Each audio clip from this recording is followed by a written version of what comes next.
तो जून की प्रेडिक्शन सभी ने देखी होंगी और तुमने सुना होगा कि जून में जो रीडिंग्स आने वाली हैं थोड़ी सी टफ होने वाली हैं, लेकिन आपका काम मैं बहुत ज्यादा इजी करने वाली हूँ। टफ रीडिंग्स को इजी वे में हैंडल कैसे करना है ये आपको मैं बताने वाली हूँ इस आज की सिंपल सी वीडियो में।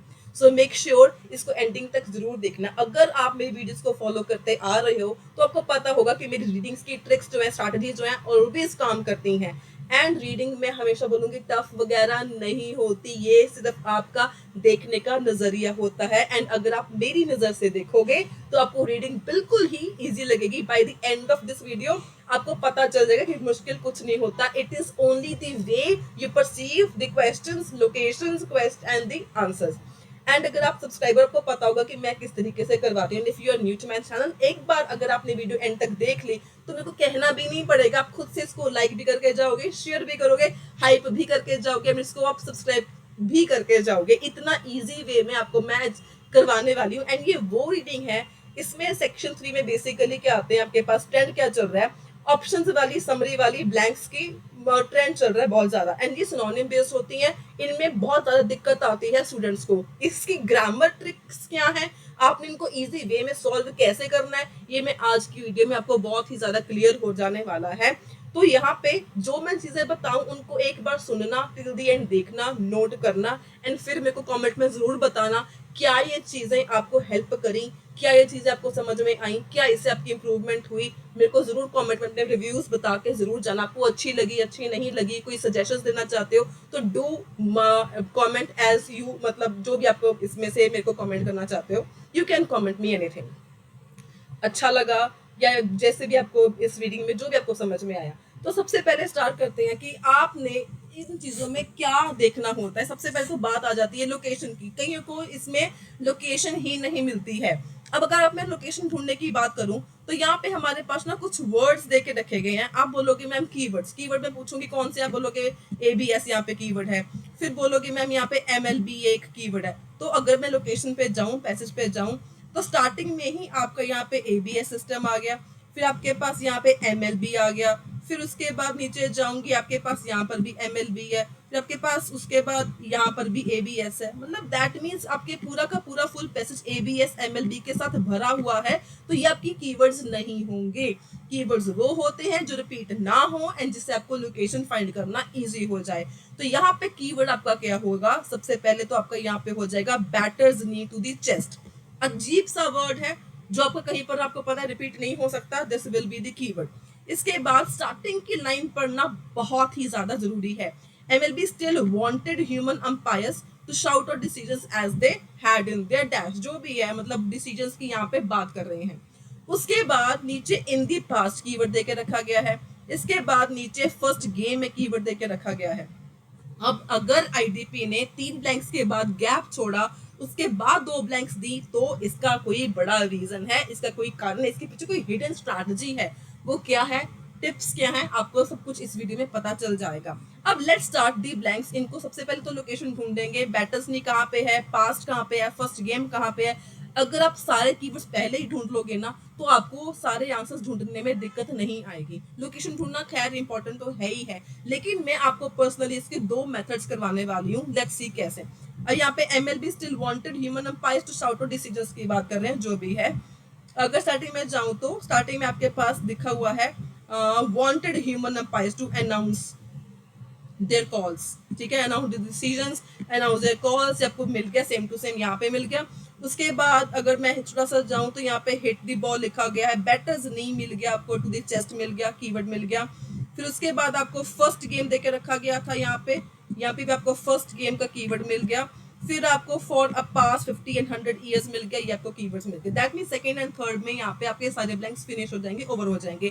बट आपने जहां अगर आप ये वाली ब्लैंक्स लोकेशन पे जाके सॉल्व करोगे तो उतना आप कंफ्यूज हो जाओगे। कई बार डायरेक्ट सिनोनिम नहीं दिया होता, आपको अंडरस्टैंड करना पड़ता है, बट उससे भी ज्यादा इजी मेथड क्या आपको मैं आज बताने वाली हूँ। सो सबसे पहले read the first question.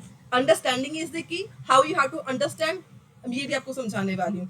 So even after the ABS was developed, यहाँ पे ब्रेक कर दो, MLB स्टिल वांटेड, MLB क्या चाहती थी, ह्यूमन एम्पायर से टू शाउट आउट डिसीजंस, जो अपना डिसीजन सुनाए, कैसे, as they had in their dash. MLB चाहती थी ह्यूमन एम्पायर्स अपना डिसीजन सुनाए जैसे वो करते थे इन देयर, इन कहाँ पे करते थे, इन आ गया, ग्रामर आ गई। ठीक है, इन देयर डैश कहाँ पे करते थे, पहली बात। दूसरी बात, ह्यूमन एम्पायर से चाहती थी इंडिविजुअल्स, पर्सन की बात होगी तो यहाँ पे हमारे पास ऑप्शन वो आएगा, सिंपल सी बात, जो आपका पर्सन के साथ रिलेटेड हो। उसके बाद यहाँ पे आ गया देयर, ये THEI देयर, IR देयर वहां पे यूज होता है, ये ह्यूमंस के लिए या इंडिविजुअल्स के लिए, ये रेफरेंस के लिए दिया जाता है। They had their role in their dash for example. ठीक है, मतलब पहली सीधी सी बात की आंसर आपका यहाँ पे वो आएगा जो आपके किसी पर्सन के साथ हो रिलेटेड। दूसरी चीज आपका आंसर आएगा देयर मीन्स एक से ज्यादा, मीन्स प्लूरल। तो यहाँ पे अगर मैं सर्च करूं तो हमारे पास ये है रोल्स प्लूरल, फिर मेरे पास डिस्प्यूट्स हैं प्लूरल, फिर मेरे पास टैक्टिक्स हैं प्लूरल। तो तीन में से एक ऐसा सिनोनिम या एक ऐसा वर्ड जो यहाँ पे इंडिविजुअल्स के साथ रिलेटेड हो, वो क्या है आप खुद बता सकते हो। अगर नहीं बता सकते, try to fit in these options and बताओ कौन सा बेटर सुटेबल है। तो यहाँ पे क्या कि human umpires to shout out decisions as they had in their numerous disputes, sense बन रही है, नहीं बन रही। As they had in their team tactics, sense बन रही है, नहीं बन रही है। As they had in their former roles, जैसे वो पहले करते थे वैसे। ये तो हो गया आपके कॉमन सेंस से, मैंने आपको आंसर बता दिया, इसका आंसर ये हो सकता है। अगर आपको अब मैं लोकेशन के साथ बताऊं तो लोकेशन हमने पहले इसकी मार्क कर रखी है, यहाँ पे आपके पास दे रखा है wanted human umpires to announce, मतलब to shout out their decisions, मतलब their calls as they would have done in the past, जैसे वो पास्ट में करते थे। As they would have done मतलब उनके फॉर्मर रोल्स में जो भी था जैसे वो करते थे। सो दैट इज वाई इसका आंसर, करेक्ट आंसर क्या है, as they had in their former roles, इसका आंसर आ जाएगा। अब नेक्स्ट ब्लैंक देखते हैं इसका क्या सीन है। Next blank says the umpire's job had, again ये आपका पास में चल रहा है, at one time required a dash, required a, अब आ गया मतलब कोई आपका सिंगुलर आंसर यहाँ पे आएगा, required a dash about whether a ball was a strike. ठीक है, जो एम्पायर्स का जॉब, एक टाइम पे एम्पायर का जॉब क्या था, क्या रिक्वायर करता था, रिक्वायर्ड अ डैश, मतलब एक टाइम पे अंपायर की जॉब को क्या करना पड़ता था, अबाउट किस चीज के regarding, weather a ball was a strike, के अगर कोई बॉल स्ट्राइक पे है या नहीं है। तो जो आपके ऑप्शन सिंगुलर है वो आप बता दीजिए। बाउंड्री है यहाँ पे, सब्जेक्टिव असेसमेंट है, टोटल साइलेंस है, वाइड सेपरेट अप्रूवल है। अब अपना कॉमन सेंस लगाओ, अंडरस्टैंडिंग लगाओ, यहाँ पे कौन सा आंसर आ सकता है। अगेन यहाँ पे बात किस चीज की कर रहे हैं, एम्पायर का जॉब एक टाइम पे क्या था, क्या चाहिए था उसको, रिक्वायर्ड अ पिच बाउंड्री चाहिए थी, सेंस बन रही है, नहीं बन रही। Required a wide separate approval, मतलब ये पॉसिबल इसका आंसर हो सकता है। Required a subjective assessment, may be ये भी इसका आंसर हो सकता है। टोटल साइलेंस, नो ये तो बिल्कुल सुटेबल नहीं कर रहा। तो या तो इसका होगा सब्जेक्टिव असेसमेंट या इसका होगा वाइड सेपरेट अप्रूवल। ठीक है, अगर मैं आपको फिर से लोकेशन पे दिखाऊं तो जाके, तो पहले आपने खुद से गेस कर लेना है कि आपको बेटर इसका आंसर क्या लगता है। ठीक है, अगर अब मैं लोकेशन पे जाऊं, आपको पता है कि यहाँ पे हमारी लोकेशन है, तो यहाँ पे लिखा है आपके पास इट वाज अ स्ट्राइक, तो यहाँ पे आपके पास लोकेशन आपके बिल्कुल सामने है। तो when the first pitch came in, a recorded voice told de Jesus, ठीक है, it was a strike. Previously मतलब पास्ट में, यहाँ पे बात करें previously, calling a strike was a judgement call on the part of the umpire, umpire की बात कर रहे थे ना। ठीक है, प्रीवियसली की पास्ट की बात कर रहे थे, स्ट्राइक की बात कर रहे थे, was a judgemental call, judgemental. तो बहुत सिंपल है, जजमेंटल को लेके, जजमेंट को लेके आपका कीवर्ड कौन सा सिनोनिम मैच हो रहा है, सिंपल, ये तो इजी था, सिंपल, आपके सामने इसका कीवर्ड है, आपके पास इसका सिनोनिम है। जजमेंट को लेके अप्रूवल होगा या असेसमेंट होगा, ऑब्वियसली इसका असेसमेंट होगा, तो इसका आंसर क्या आ जाएगा, डी आ जाएगा, सब्जेक्टिव असेसमेंट। एक चीज और जरूरी है कि अगर आपने यहाँ पे सब्जेक्टिव असेसमेंट लिख दिया वो रॉन्ग हो जाएगा। अगर डी है तो यहाँ पे डी, इसका आपने एच मार्क किया, सॉरी इसका 33 का आपने मार्क किया था फॉर्मल रोल्स एफ, तो यहाँ पे आपने एफ लिखना है, राइट, क्योंकि यहाँ पर लिख रखा है यहाँ पे write the correct letter A to H, आपने यहाँ पे लेटर्स में लिखना है आंसर, वर्ड्स में आपने आंसर इसमें नहीं लिखना है। Next question, a ball is considered a strike, a ball strike consider कर दी जाती है जब द बैटर जो है does not hit the ball, वो बॉल को हिट नहीं करता, एंड वो क्रॉस कर जाती है थ्रू अ डैश, किसके पार चली जाती है, extending approximately from the batter's knee to the chest. हमने batter's knee to the chest हमने मार्क किया था, हमें पता है इसकी लोकेशन कहाँ पे है। अब यहाँ पे आपको एक चीज देखनी क्या है, अगेन थ्रू अ, पास किसके थ्रू वो क्रॉस कर जाती है, और लिखा हुआ है आपके पास, ठीक है। तो लेट्स सी इसका आपको लोकेशन एंड कीवर्ड कहाँ पे मिलते हैं। तो यहाँ पे आपके पास अगर मैं ऑप्शंस दिखाऊं, यहाँ पे हमने ही वो मार्क किया था batter's knee and to the middle of the chest, यहाँ पे हमने ये मार्क किया था, जस्ट अ सेकेंड। तो ये हो गया आपका ओके, पासिस थ्रू अ, यहाँ पे हमें क्या लिखा हुआ है, even if the batter does not hit the ball, same to same आपके पास कीवर्ड मैच कर गया। अब pitch that passes through the strike zone, वहां पे क्या था, and it passes through a, and it passes through a.